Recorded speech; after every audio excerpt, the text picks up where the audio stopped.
sedikit nekat kadang dibutuhkan. Jadi kalau kalian mau melihat keajaiban, jangan cuma ngelihat Instagramnya, datang ke rumahnya. Lihat Instagram satu, ngepoin lagi Instagram kedua, sampai 10 Instagram dikepoin, tapi nggak ngelamar-lamar, itu nggak ada keajaiban.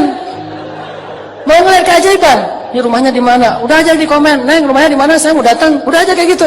Tunggu aja keajaiban. Keajaiban apa? Di blok sama dia.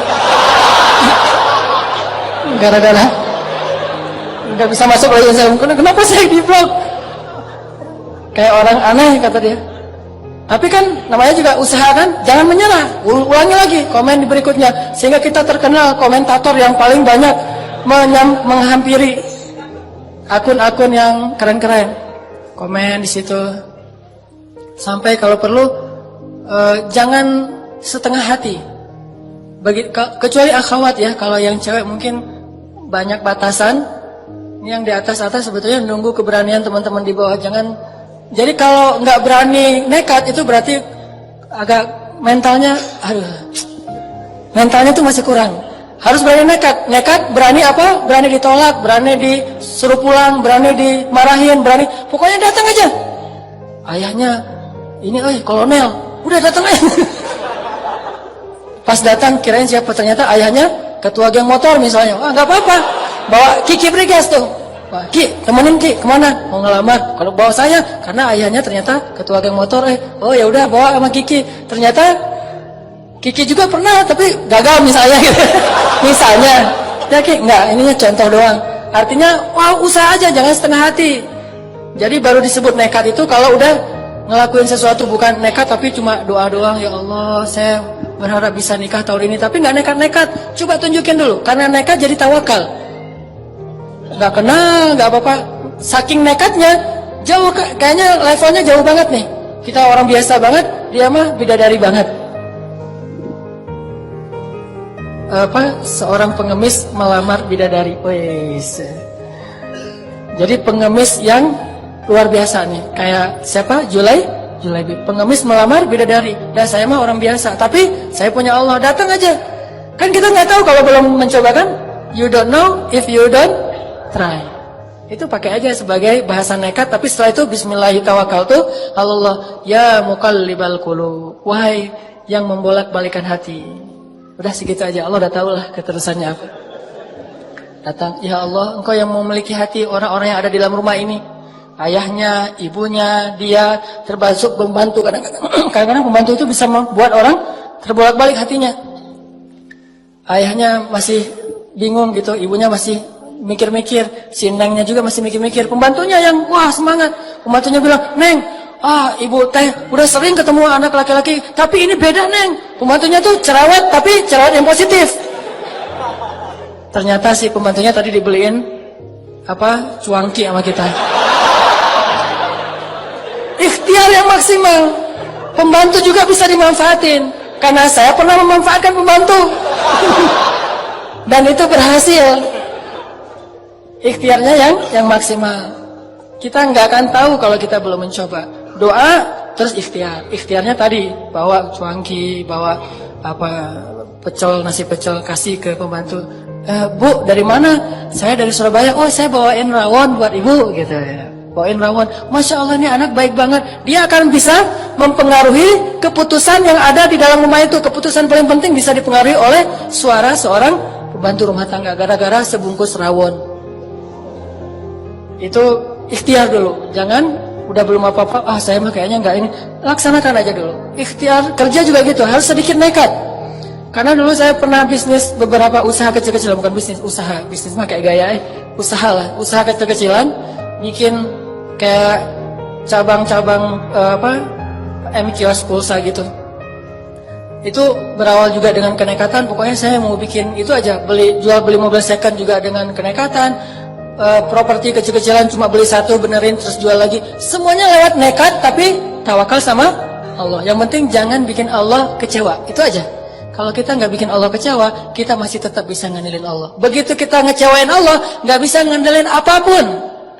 Kalau kita mengandalkan Allah, maka Allah akan menggunakan segalanya untuk kebaikan kita. Kalau kita nggak bisa mengandalkan Allah, maka kita kehilangan segalanya.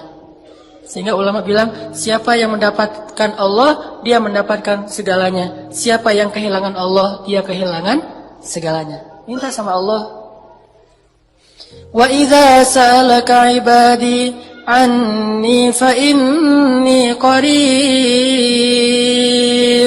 Allah itu dekat sama hambanya. Ujibu da'watad da'i idza da'an. Aku mengijabah setiap permintaan orang-orang yang meminta kepadaku. Minta sama Allah. Ini semangat, motivasi untuk berdoa dan berikhtiar dengan bumbu sedikit nekat. Baru kita akan melihat keajaiban. Banyak sekali dari pengalaman hidup saya itu nekat memang bikin keajaiban. Tapi dengan tawakal. Baru kita mengerti arti tawakal kalau kita udah agak sedikit nekat. Sampai saya berada di Bandung ini juga impossible. Dulu bagi saya Bandung itu kota yang nggak mungkin saya akan tinggal di sana. Saya awal-awal datang ke Bandung, belum punya kerjaan sama sekali. Saya berdiri di sebuah tower. Saya naik ke sebuah tower di kota Bandung, terus saya bicara sendiri. Saya butuh waktu 5 tahun ya Allah, ingin bisa menjadi seseorang yang bermanfaat di kota ini. Kenapa saya naik ke tower? Bukan karena lebih dekat ke Allah. Karena kalau mau lebih dekat ke Allah, jangan naik ke tower. Sujud serendah-rendahnya. Makin rendah, makin dekat. Saya naik ke tower tuh cuma pengen menikmati kota Bandung. Melihat kota Bandung, wah Masya Allah, saya 5 tahun lagi nih harus menjadi seseorang yang bermanfaat di kota Bandung ini. Alhamdulillah setelah 5 tahun, Allah kasih kemudahan yang luar biasa. Dan hampir bisa dibilang, saya datang ke Bandung juga nggak punya modal sama sekali. The power of kepepet. Di situ belajar tawakal kepada Allah. Ya Allah, saya ini datang ke sini karena ingin beramal soleh, karena saya ingin lebih taat kepadamu, saya ingin berdakwah. Tapi saya nggak mau jadi guru tetap, Allah. Masih ada requestnya juga, Allah, saya kalau bisa jangan jadi guru tetap ya. Saya orangnya karena susah diatur, senangnya loncat sana loncat sini. Jadi kalau bisa yang bebas-bebas aja ya Allah. Gitu. Akhirnya diundang, alhamdulillah ngajar. Yang dulu saya pernah cerita, saya disuruh ngajar ceramah. Saya ceramah nggak bisa. Bisanya cuma teriak-teriak doang. Alhamdulillah bisa ngaji, tapi kalau ceramah nggak bisa. Awal-awal ceramah kebalik.